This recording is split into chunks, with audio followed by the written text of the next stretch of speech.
Good morning friends, मेरा नाम सी ए सुमित गर्ग है और अपने चैनल पे मैं आप सभी का स्वागत करता हूँ। जैसा कि आप सभी को पता है कि कोविड-19 लॉकडाउन के तहत जितनी भी रिटर्न्स भरी गई थी, काफ़ी उनमें से रिटर्न्स पेंडिंग है प्रोसेसिंग के लिए और उन्हें अभी तक प्रोसेस नहीं किया गया। तो लोगों के मन में एक डाउट था कि डीम्ड अप्रूवल का प्रोविज़न जो था वो एप्लीकेबल क्यों नहीं किया गया, एंड साथ ही साथ जो रजिस्ट्रेशन एप्लीकेशन फ़ाइल की गई हैं वो कब तक प्रोसेस की जाएंगी। तो इसी के रिगार्डिंग कल की डेट यानी कि 17 जुलाई 2020 को एक सर्कुलर इशू कर दिया गया है, जो कि बिगेस्ट सर्कुलर है जीएसटी रजिस्ट्रेशन में, जिसमें आपकी सारी क्वेरीज़ को सॉर्ट आउट किया गया है। तो आज की हम इस वीडियो में उसी सर्कुलर को डिस्कस करने जा रहे हैं। तो आइए अपनी वीडियो को स्टार्ट करते हैं। ये सर्कुलर इशू किया गया है 17 जुलाई 2020 की डेट में CBEC 26/11/2020। तो यहाँ पर ये प्रिंसिपल चीफ कमिश्नर और चीफ कमिश्नर्स के फेवर में दिया गया है।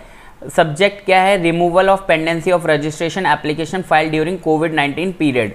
तो यहाँ पर जो पेंडिंग रजिस्ट्रेशंस हैं उनको रिमूव करने के लिए इस सर्कुलर को इशू किया गया है।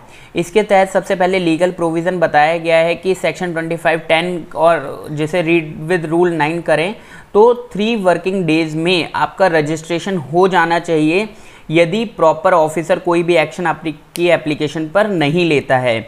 तो यहाँ पर गवर्नमेंट को लगा कि ये जो डीमिंग प्रोविज़न है इसका मिसयूज़ किया जा सकता है during the covid lockdown period, क्योंकि काफ़ी सारे जो सेंट्रल टैक्स ऑफिसर हैं या स्टेट टैक्स ऑफिसर हैं वो या तो फंक्शनिंग कर रहे हैं बहुत ही कम स्टाफ के साथ या फिर आ ही नहीं रहे हैं। तो इस केसेस में हो सकता है कि काफ़ी सारे रजिस्ट्रेशंस को डीम्ड अप्रूवल मिल जाए जो रजिस्ट्रेशन नहीं होना चाहिए या फिर जिनके डॉक्यूमेंटेशन प्रॉपर नहीं है।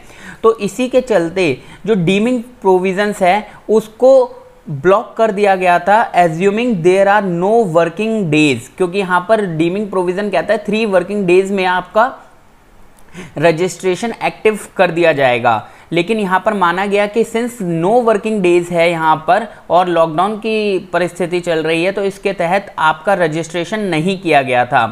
तो 25 मार्च 2020 के बाद ये फैसिलिटी जो डीमिंग प्रोविज़न की है ये बंद कर दी थी। लेकिन अब 1 जून 2020 से जो है काफ़ी सारे स्टेट्स में जो लॉकडाउन है वो हटा दिया गया है और काफ़ी रिलैक्सेशन प्रोवाइड कर दी गई हैं और सेंट्रल और स्टेट गवर्नमेंट पूरी तरीके से फंक्शनिंग कर रहे हैं। तो यहाँ पर एक अप्रूवल दी गई है, deemed approval have been granted for all those application pending as on 30 June 2020 which had not been processed till 15 July 2020। तो यहाँ पर इस सर्कुलर के माध्यम से क्या बता रहे हैं आपको कि यदि आपकी एप्लीकेशन 30 जून 2020 से पहले पेंडिंग है, यानी कि आपने फाइल की है और आपकी एप्लीकेशन अभी 15 जुलाई तक भी प्रोसेस नहीं हुई है, तो अब क्या है, आपकी उस एप्लीकेशन को डीम्ड अप्रूवल की कैटेगरी में डाल दिया गया है और 30 जून से पहले की जो भी एप्लीकेशन फाइल्ड हैं अब उनका डीम्ड अप्रूवल हो जाएगा। यानी कि अगर आप सर्कुलर की बात करें तो 17 जुलाई को ये सर्कुलर 15 जुलाई को प्रोसेसिंग देखी जा रही है, तो मेरे हिसाब से 18 जुलाई तक आपका डीम्ड अप्रूवल हो जाना चाहिए। यानी कि कल की डेट में आज की डेट में आपके जो रजिस्ट्रेशन पेंडिंग हैं उनके लिए सर्टिफिकेट इशू हो जाना चाहिए। तो यहाँ पर 30 जून से पहले के जो भी पेंडिंग रजिस्ट्रेशंस हैं उनको डीम्ड अप्रूवल की कैटेगरी में डाल दिया गया है, यानी कि अब उन पर डीम्ड अप्रूवल एप्लीकेबल हो जाएगा।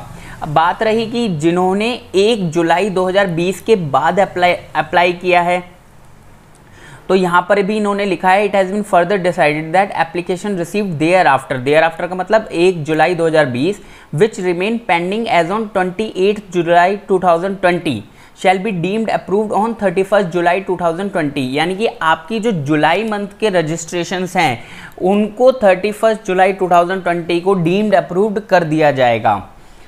And the 3 days deemed approval of application of registration would be resumed from 1 अगस्त 2020।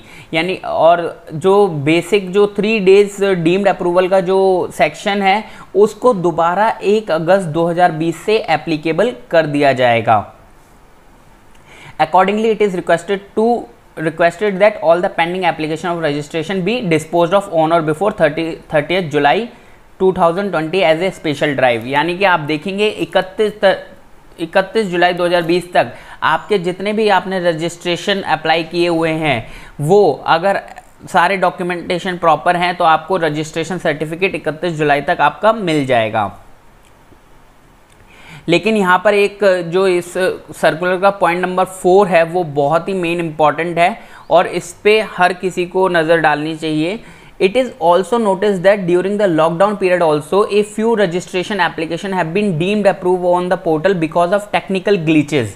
तो यहाँ पर ये कह रहे हैं कि पोर्टल में टेक्निकल ग्लिचेस की वजह से कुछ रजिस्ट्रेशंस को डीम्ड अप्रूवल मिल गया था जो कि नहीं मिलना चाहिए था। GSTN has been requested to forward the list of such GSTNs who got deemed approval during the lockdown to jurisdictional officer. In such cases, wherever required, proper officer may get the physical verification of the business premises done। तो यहाँ पर यदि आपको lockdown period के अंदर आपको जो registration certificate मिला है वो डीम्ड अप्रूवल के बेसिस पे मिला है तो आपको यहाँ पर अपने डॉक्यूमेंटेशन प्रॉपर करने की ज़रूरत है और हो सकता है कि प्रॉपर ऑफिसर आपकी बिजनेस प्रीमाइसेस का फिजिकल वेरिफिकेशन भी करे, क्योंकि यदि आपने आधार ऑथेंटिकेशन नहीं किया होगा तो उस केस में प्रॉपर ऑफिसर आपकी फिजिकल वेरिफिकेशन मैंडेटरी कर सकता है। Thank you so much.